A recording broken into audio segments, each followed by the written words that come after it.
Você já sentiu que vive numa prisão invisível?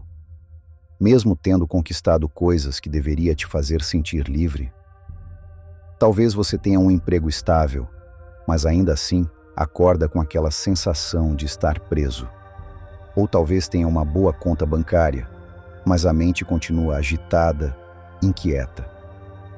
É estranho como podemos ter tudo o que pensávamos que nos daria liberdade e ainda assim nos sentirmos limitados. Como se algo sempre estivesse faltando. Como se a verdadeira liberdade fosse sempre uma promessa para o futuro. Quando eu conseguir aquilo, quando eu tiver isso, quando eu for promovido, quando eu sair dessa situação. Mas e se a liberdade que você procura não estiver onde você pensa? Epicteto sabia exatamente o que significava não ter liberdade. Ele nasceu escravo. Passou a juventude servindo outros homens, sendo propriedade de alguém. Não podia escolher onde ir, o que fazer, como viver. Sua vida pertencia literalmente a outro ser humano. Mas dentro daquelas correntes físicas, algo extraordinário aconteceu. Ele descobriu que existia um tipo de liberdade que nem mesmo um senhor poderia controlar. Uma autonomia que nenhuma circunstância externa conseguia tocar. E quando finalmente foi libertado da escravidão, ele já havia descoberto algo muito mais profundo. Ele havia encontrado a única liberdade que realmente importa. A liberdade que não depende de nada externo. E foi assim que Epicteto chegou a esta descoberta devastadora.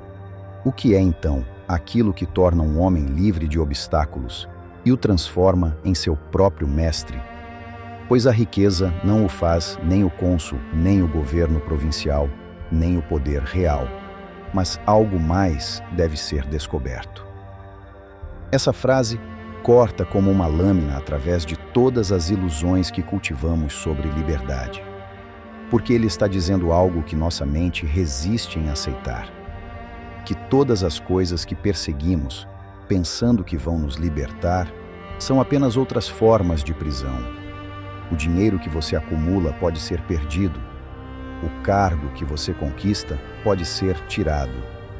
O poder que você exerce pode desaparecer.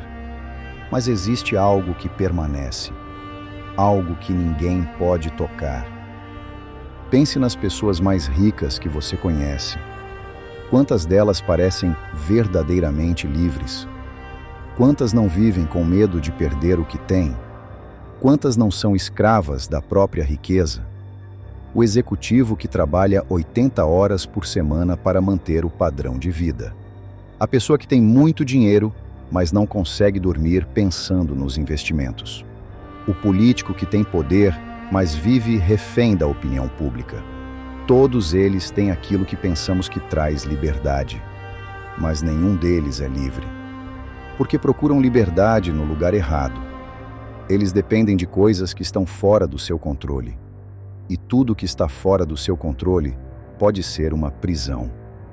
Epicteto descobriu que a única liberdade real está no domínio daquilo que você sempre pode controlar, sua mente. A liberdade real começa quando você percebe que não precisa da aprovação de ninguém para ser quem você é. Quando você entende que sua paz interior não depende do que acontece lá fora. Quando você deixa de ser escravo das expectativas dos outros. Quando você para de precisar de determinadas circunstâncias para se sentir bem. Isso não significa que você para de desejar coisas ou de trabalhar por seus objetivos. Significa que sua liberdade não depende de consegui-los. Você pode querer aquela promoção, mas não precisa dela para se sentir valioso. Você pode desejar mais dinheiro, mas não é escravo da ansiedade financeira. Você pode gostar quando as pessoas te aprovam, mas não vive em função disso. Essa é a liberdade que Epicteto descobriu, a única que ninguém pode tirar de você. Talvez a pergunta não seja como conseguir mais coisas que você pensa que vão te dar liberdade. Talvez a pergunta seja o que você precisa soltar para descobrir a liberdade que já existe dentro de você. Porque no final das contas, A única prisão real é aquela que construímos na nossa própria mente. E a única chave que importa é aquela que sempre esteve nas suas mãos. A chave do seu próprio pensamento, da sua própria perspectiva, do seu próprio interior. Epicteto sabia disso. Por isso morreu mais livre que qualquer imperador da sua época, porque descobriu o único lugar onde a liberdade é absoluta e eterna, dentro de si mesmo.